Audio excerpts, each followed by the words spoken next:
It's another bombshell exclusive for you, this time about some polling data that I think will prove very, very important going forward. It's about where Tory voters went at the last election, but crucially, why, and therefore, where they go from here. So the answer, of course, is immigration, immigration, immigration. Now, among 2019 Conservative voters who defected to reform, 61% once believed the Tories would cut immigration. Come 2024, that had plummeted to just 10%. So there you go. I mean, that is a massive difference, isn't it, really? People who once believed the Tories would cut immigration versus those people who seriously did not think they would come the last election. But it wasn't just those on the right, anyway. Of the 2019 Tory voters who later turned to the Liberal Democrats, which can I just say was a ridiculous thing to do, but anyway, there they go, 49% originally had faith in the party's immigration pledges, yet by 2024 it was only 15%. Then those Tory voters who switched to Labour told a similar story. So that just collapsed, didn't it? So 56% of them thought that they would cut immigration. I imagine this is probably a figure distorted significantly by the red wall, you would assume, if it's Labour defectors. But anyway, that was slashed to just 13%. Even those who didn't vote in 2024, 58% had originally trusted the Conservatives on immigration in 2019. 5 years later, that was down to 10% again. Well, it's clear that this, amongst other things, is what lost the Tories the last election. But where do they go from here? I'm very pleased to be joined now by the Director of Onward, former Conservative MP for Middlesbrough South and East Cleveland and Chief Secretary to the Treasury and Levelling Up, I believe, as well, Sir Simon Clarke. Sir Simon, how are you? I'm very well, Patrick, and thank you for the chance to be here tonight. Yeah, well, thank you very much. Those statistics there are revealing what a lot of people might feel they already know, but it's nice to have that information specifically now. The Tories lost because of immigration, didn't they? Well, this is the findings of an absolute mega poll that we conducted last autumn. So 74,000 people were consulted on this. And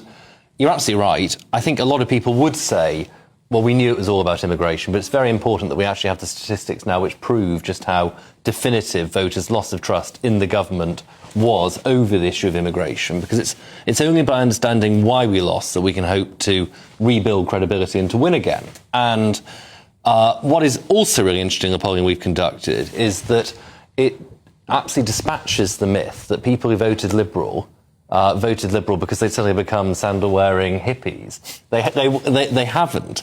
They were voting Liberal just as they voted Reform to kick the Tories. And their underlying values are actually the same values that they always were. They actually believe in being pretty robust on crime, pretty robust on keeping the borders safe. Our polling, in other words, scotches the idea that these voters have moved away and we should follow them. If we revert to the classic values that they voted for us in 2019, believing we would tackle issues including the border, they will come back. Yeah, I mean, clearly one of the most important things I imagine for the Conservatives now is, well, where do you go from here? That's what Onward is really going to try to do. That's the point of the think tank in a way, isn't it, really? Your current leader, Kemi Badenoch, won't put a cap on immigration, won't commit to leaving the ECHR. She is also going to be dogged by this clip, which we're going to play now, which was from 2018, when she was revelling in the idea of how many visas they were giving away. As a first-generation immigrant, in particular, I'd like to thank the Home Secretary for removing the annual limits on work visas and also on international students, both of which I lobbied for on behalf of the Wellcome Sanger Institute and Anglia Ruskin University. Could he elaborate on how removing the work visa cap in particular will give business certainty?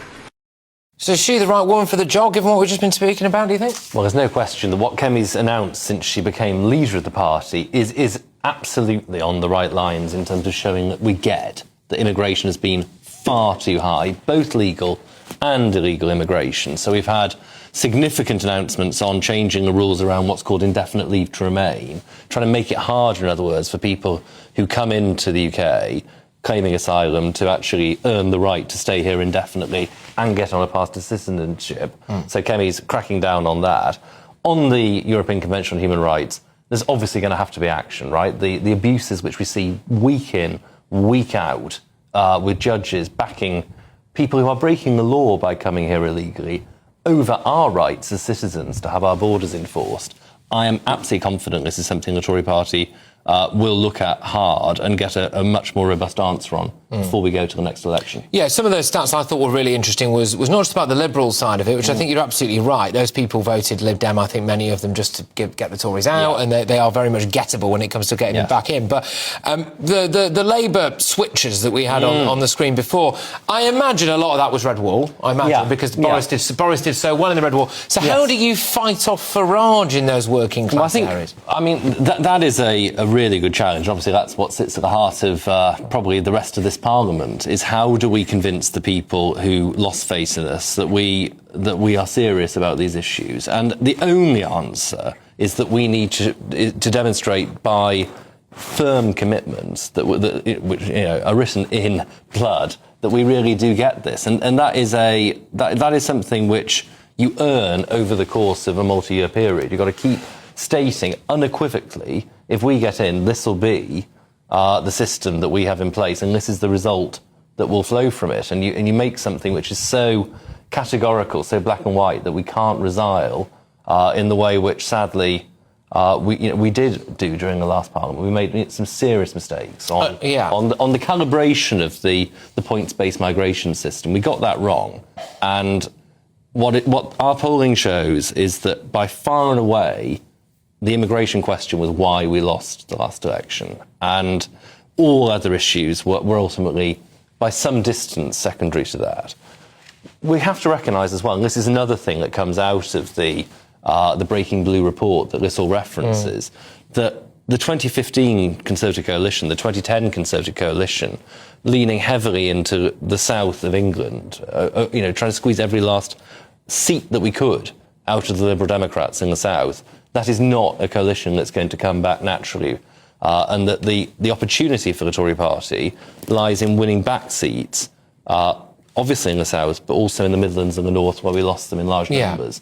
It's only by leaning into that coalition that we have a chance of winning a majority. If we're going to satisfy that coalition, we have to get that on the board. There are a lot of people, dare I say it, around certain areas like Leicester, Birmingham, big parts of the northwest of England, around Rochdale, etc., etc., etc., who, if they were to think back to what their town or their city looked like 14 or 15 years ago, if you could get them to press a button and go back in time, I suspect many of them would.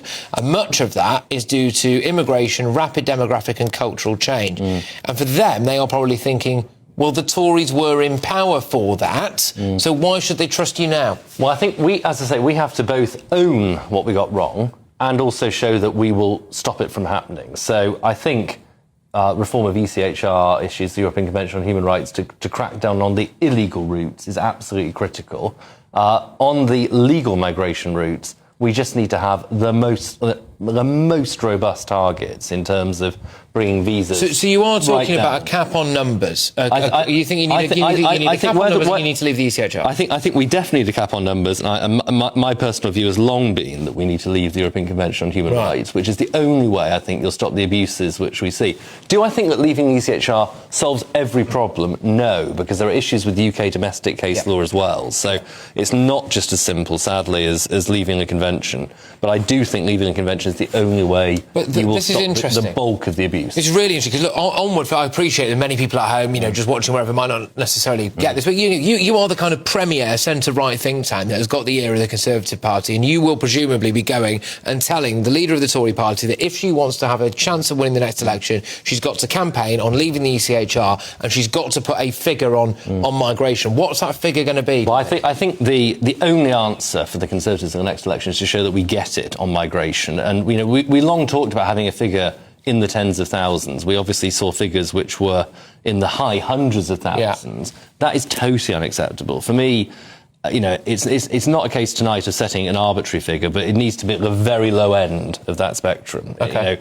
I do not think there is any public appetite at all for migration the equivalent of a city the size of Sheffield arriving in the UK every year. No. That is nuts, and it's a big reason why the Tory party is in opposition today. Yeah, well, look, thank you very much, Tony. It's tremendous to have you on the show. I do hope to get you back on again at some point soon. And thank you to everyone at Onward. And there is, as you were alluding to, there's a much bigger report out, isn't there? There is. So the video, which you can find on YouTube, sets out what the Breaking Blue report that we commissioned shows. And as I say, it shows immigration's at the heart of it. It shows that Lib Dem and Reform voters who switch from us alike care about the borders. And it also shows that 2015 coalition isn't there to be rebuilt. We've got to go hard on those voters in the Midlands and the North. Lovely stuff. Well, thank you very, very much. Sir Simon Clarke there for you. Yeah, do check that report out online. It is on YouTube and other forums.